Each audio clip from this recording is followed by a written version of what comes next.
has Andrew Tate ever had a job? Oh yeah, I've had jobs. What were your first jobs? Walk people down that lane. I'm not a rich guy. I'm just a poor guy with lots of money. I am, no, but I mean that. Mm-hmm. I've had jobs. I started off my first job, I was carrying boxes of fish. How old were you? 15. 50. That was your first job? Yeah, there were like 25 kilo boxes of fish with ice in them, and I was carrying them from 7 a.m. till 5 p.m. at a fish market. Mm-hmm. That was my first job. I've worked in sales. I was an IT technician at my school. No way. Yeah, I've done loads of things. Andrew Tate, Andrew Tate was on sales calls? Yeah, absolutely, yeah. I've done loads of different jobs. And I'm very glad I grew up in the real world, because I think that there's no light without dark. And if you're born rich or you're born privileged, you're gonna have a particularly unique experience of misery, because you're not gonna be truly happy. You're not gonna understand why. And no one's gonna ever feel sorry for you or understand it, because of course you're from a privileged background. You're living this great life. But you need to have had bad things happen to you for you to appreciate any of the good things you're ever gonna have. So, in fact, when my brother and I talk, often we talk about the stories from the bad days. Our best stories, our happiest memories are when we were completely broke. It's kind of funny how the good old days are constantly being lived and you don't appreciate them till afterwards. But yeah, I've worked a bunch of normal jobs. I've lived a very normal life until I reached the highest echelon of finances. And I guess that's where you learn all the lessons on the way, where you start from a single mother household on government housing all the way to the top, to having companies worth billions of dollars, and you pass through all the different stages along the way, and you see all the different attitudes of the people as you go through it. What were some of the other jobs, if you don't mind me asking, that you had? You fish, sales? So yeah, I worked in the fish market for a while, which was fun, but it was very physically intensive, and I was training at the time. I wanted to become a kickboxing world champion, so I decided to get an easier job. I got a job as an IT technician at my own school, at my old school. I was 17 then. You went to college? No, I did go to college. I went to college in England, but I'm not sure how it matches up with the American educational system. So sure. I finished high school at 16. I went to college 17 and 18. When I was 18 and I finished college, I went back to my old high school and worked as an IT technician, but I got fired for sleeping with one of the students.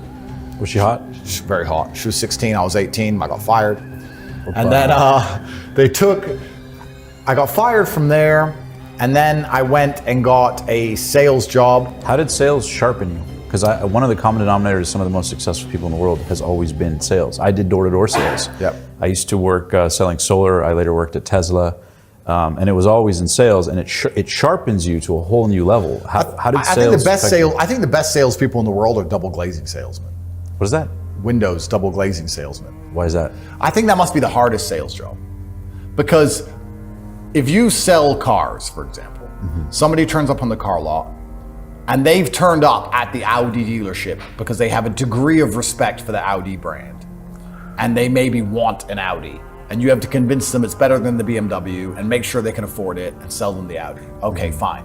But if you're gonna sell somebody windows, they already have windows in their house. You're not turning up to some crack den with no windows. So firstly, you have to make them want the windows. Right. That's the first thing you have to do. You unsolicitedly knock on someone's door and say, I'm here to give you windows. And they're gonna say, I have windows, I don't want windows. And then you're gonna sit there and convince them that they need windows. And then once you've convinced them of that, you have to convince them to choose you over all your competitors and spend thousands and thousands of dollars, $20,000 or $30,000 replacing plastic and glass that they already had in their walls. I think that'd be a very hard job to do, and I think that would make you a very good salesman.